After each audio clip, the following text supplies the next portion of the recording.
Hi, and good evening, everyone. My name is Albert, and this is Vlogs About Nothing. Thank you very much for taking the time out of your very busy night to join me. I really do appreciate that. Tonight, I want to talk about how greed eats itself. Especially, in like the media landscape, and I kind of want to talk about that and give you some points as to why I feel this way. And I promise it's just not gonna take that too much of your time. Listen, I had a joke there, and then I thought I heard something, and then I was thinking of something else, and now I'm still talking. I hope that you guys are well. You feel me? For real. I know that there's not a lot of stuff to watch, maybe, and maybe that's why you're here, and that's okay. I hope that it works out like that for me forevermore. I hope that everything else is so boring out there that you gotta, watch this, because then that would make me real happy, and I'd be very appreciative. So, good looking out. Anyways, we're kind of talking about that tonight, and it's kind of an interesting thing. I've tried to talk about this in the past. I'm sure that we have, not in the same kind of way that I want to talk about it now, but I'm asking myself a lot of questions, you feel me? And it's sort of like one of the interesting things about end stage capitalism and the Hollywood film industry and just media in general, right? The whole media landscape, is that I can't seem to ever find anything to stream. And I just made a video about this the other day. I was complaining about there's nothing on to stream, so on and so forth. But like, it's more than that. I feel like my argument is, Hollywood like burned through billions of dollars in the 90's, and for whatever reason we still aren't able to stream some of these titles. And I find that, like, what a waste of money, you feel me? I mean, does it really take boomers this long to figure out that they can make money from movies that they made 30 years ago, and that it doesn't have to be a zillion dollars? Because that's just unrealistic. And that's, again, just going back to the opening, I think, why greed ultimately just consumes itself. And it's really funny, honestly. It's really funny, but it also kind of sucks as a consumer, because of all the content that is out there that you don't have access to, and that is no good, no bueno. It's almost as if all the actors and actresses, or all of the actors, right, all of the actors, which include women and men, they, them, all that stuff, like, did all that work, you feel me, like, for nothing. These guys are spending hundreds of millions of dollars in the 90's for nothing, and instead of streaming their stuff and making it available free, they end up in litigation over arguments from royalty payouts that, should have been figured out like 30 years ago. So it's just no good to anybody. And I find that at the end of the day, like, it's just like, what are we doing? You feel me? Like what exactly are we doing here? We're in the middle of, like, what I would argue, again, end stage media. I mean, just because even though original content is being made from places like Netflix, people like Hulu, all these different types of places, you feel me? It's so much that you don't really have the chance to create any sort of long-lasting, worthwhile content. And while the formula might be working now in terms of just making people pay for a subscription to watch something that they're never gonna watch, or give them terrible options, and that's what I mean. It's sort of like, where are all of the good movies? Where are all the good TV shows? And I know the answer in and of itself can be that, like, they're all equally divided amongst a handful of streaming service providers, but that's not the reality of things. Even a handful of service providers don't have, I mean, literally, just, like, just as a point of reference, I've seen thousands, tens of thousands of VHS tapes in my life, and like a very small percentage of all the titles that to this day I continue to see are available on any streaming platform. And it's sort of just like, okay, I'll find a movie at the thrift store, come watch it, and then realize that the movie I'm watching cost $200 million to make back then, you feel me? Like, so, like, today that would be like a lot of money, like a lot of money. And that's what I'm saying. So, like, isn't it just in and of itself like something to be able to watch. If all this money and all this work was put into something, you'd think that distributors and distribution companies would want their content to be consumed. But again, it's not like that, and it bothers me because I almost feel as if planned obsolescence is something that has been taken to the media in an extreme. So the 2010s, for an example, are something that's like a lost decade to me. There wasn't really anything long lasting as far as, movie franchise goes, or interesting new series and stuff, all just kind of rehash stuff from ages of times that most of us have still been around to remember. So like it's one thing to reboot something from 80 years ago, it's another to reboot something from just 8 years ago. Now I get it. If something works, you go with it. If it's not broken, don't fix it. Sell things, make money, be happy, buy yachts. I get it. Okay, but that's not like the way that really good movies and really good scripts and good television shows or stream shows or whatever. I mean, just to give you an example, my roommate and I watched The Godfather earlier, and even 50 years later, this movie hits hard. Like, this is, again, and today, there's probably not going to be a single movie that's still good in 50 years. Although The Godfather will still be a good movie in 50 years. So there's something to that. There's something, I enjoy good stuff. You feel me? Just so much as I enjoy watching The Dumbest of All Things, at least once. I mean, come on. I'm a sucker too. I binged every episode and watched every season of Orange is the New Black before I decided that it just progressively gets worse. And Genji Cohen, as much as I am a fan of her writing, just doesn't have, stamina. She starts things off great, right? All of these cool shows that she's done, Weeds included in that. But slowly over time, it just turns into something I don't think it was meant to be. Just like Orange is the New Black, right? Can you guys agree with me? Just because, like, maybe some of you have watched it and know what I'm talking about.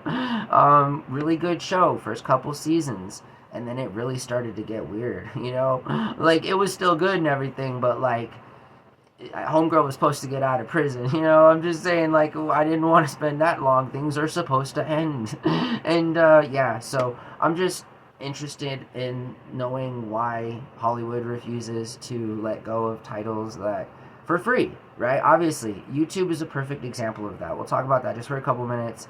Obviously, we have nothing else to talk about tonight, so I'll try to make it an interesting couple minutes.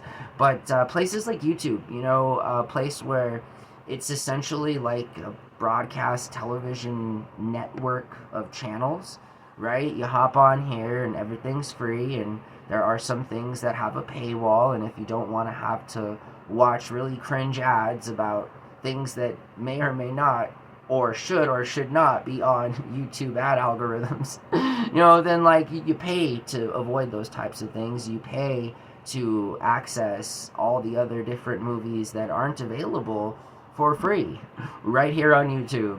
So again, like at the cost of the company being able to obtain the rights to stream these shows and offsetting that cost by raising funds in a way that is super conventional and is just selling ads. I mean, again, the model for media isn't complicated, right? I mean, it shouldn't be with paywalls everywhere you go. It really should be something that's accessible to everybody. And when the access is provided, then there can be some gatekeepers, I mean, like, just because you want everybody to be able to, like, watch, right? I know I do. I really do. It's the same thing as, like, public Wi-Fi. The United States of America is one of a very, very few countries that do not offer its citizens free Wi-Fi. Again, you can go over to communist China, or you can go to different places that practice democracy in the European Union, and it's just, I mean, it's a human right. At this point in my life, I'm arguing that it's more detrimental to not have access to the internet than it is to I'd like to have, like, you see what I'm saying? I'm just saying that, like, it's a human right. I know that sounds weird, but you can't do anything without utilizing the internet in some way, even if it's a small way, phones don't even come without the internet anymore. You feel me? So I'm just saying, yeah, it's pretty important that people have access to these essential services that I would argue are, like a human right. Is it a privileged human right to be able to have access to free, democratized, mass blasted media? Like, yeah, it is, because otherwise, there's always going to be something on the airwaves. So it's better that it's a bunch of randos and people that have free will and practice this kind of democracy than it is to have, like, the China version of the internet. I mean, no hate on China. From what I hear, it works really well and is very great. However, if you mention things like Tiananmen Square, or the fact that they've imprisoned millions of people in the Xinjiang region of China, the Xinjiang province of China, where all the Uyghurs people live, just staying like an ongoing G-side sort of internally because they don't like people that practice religion. That's a threat to the state, right? Holy macaroni, guys. Let's send in the troops. We don't want people to believe in fictional deities or the idea that religion can provide them any kind of solace. We need to make their lives chaotic and bitter. But again, like, I am also saying that all of those things suck. If you didn't get that, and so at the cost of the things that make it suck, I'm not down to have free Wi-Fi and high internet connection speed. I'd rather much live in a society like we currently live in here in America, where free Wi-Fi isn't a thing, and we're not forced to be like indoctrinated with an extreme kind of propaganda that is not good for us. Now, again, as I say these things, I realize the irony, and that American media is just rife with its own propaganda.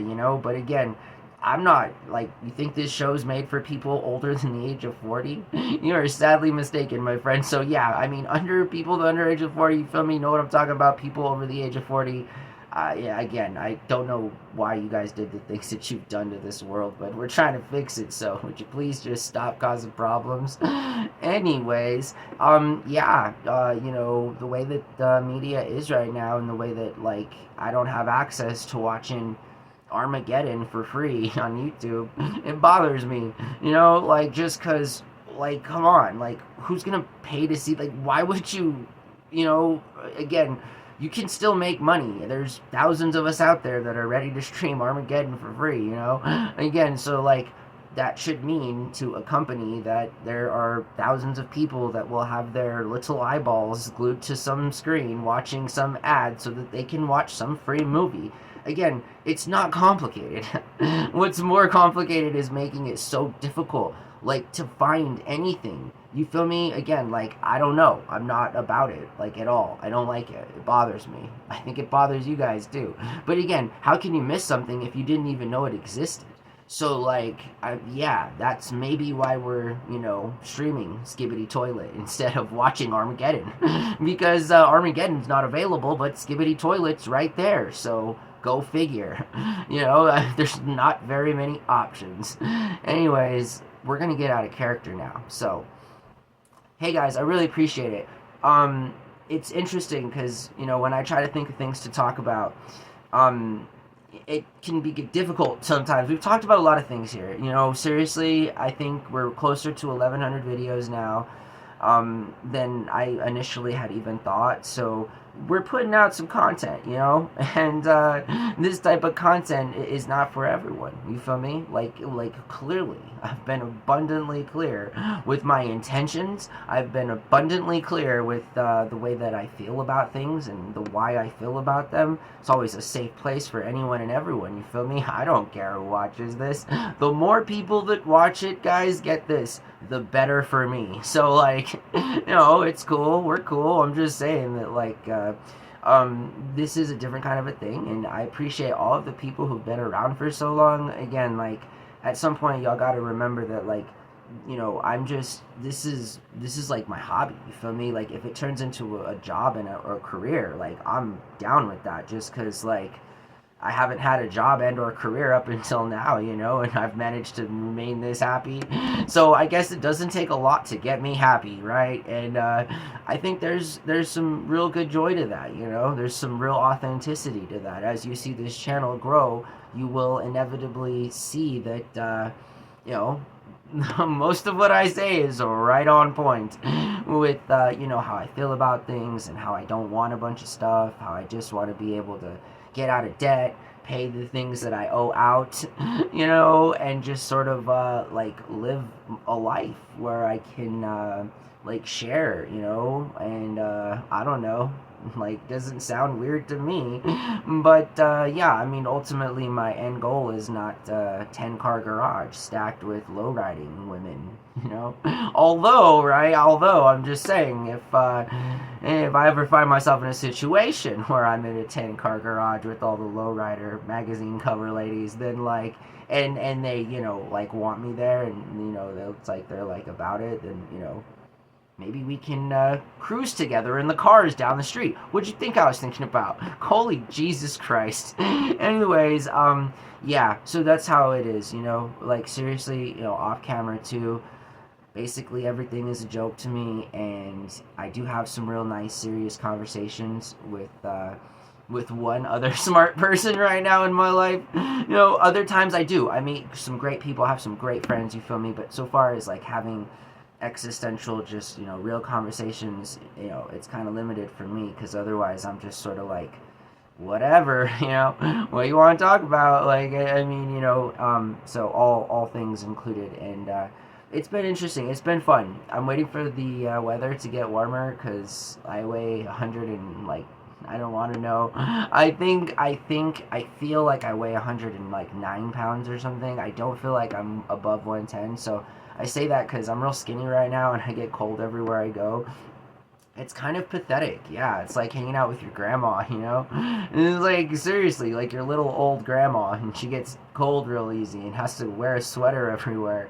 This is the life I'm living, and I'm not even 38 years old yet, so holy macaroni, I'm gonna be real cold old guy, I think. I'm not sure that works, but yeah, so that's what I've been doing, nothing, and I just trying to sort of figure out, obviously, what there is to, sort of set my sights to next, and other than really being dead ass on finishing these books, I got really nothing else, for a professional goal right now.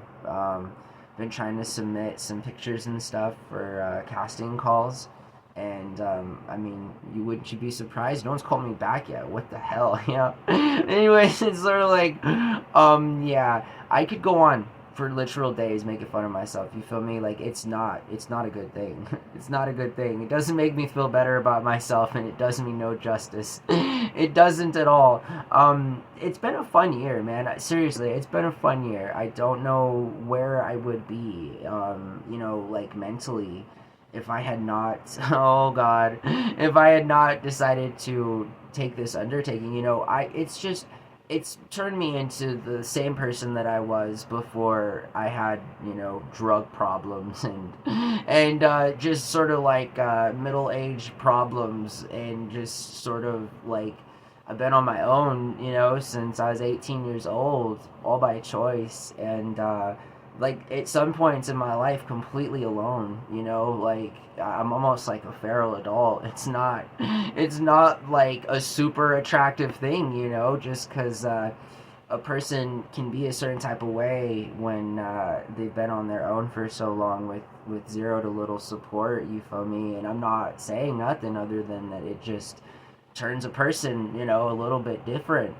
They turn out, I mean, look at me, I'm just, the influences, the things that impact us, right? It's a trip sometimes. And I'm very happy that I started this, and that I've been consistent, and that at the end of the year, I think sometimes it'd be real cool if I could stream 1,000 days in a row, you feel me? Something like that. Those are kind of my new goals and stuff, and so just trying to stay alive and breathing, so that I can do that so that I can make these videos, and I really do appreciate you guys joining me. So I hope that y'all have a really good night, and until I see you next, which might be in a few minutes, but I'm not sure. I'll talk to you really soon. Alright, bye.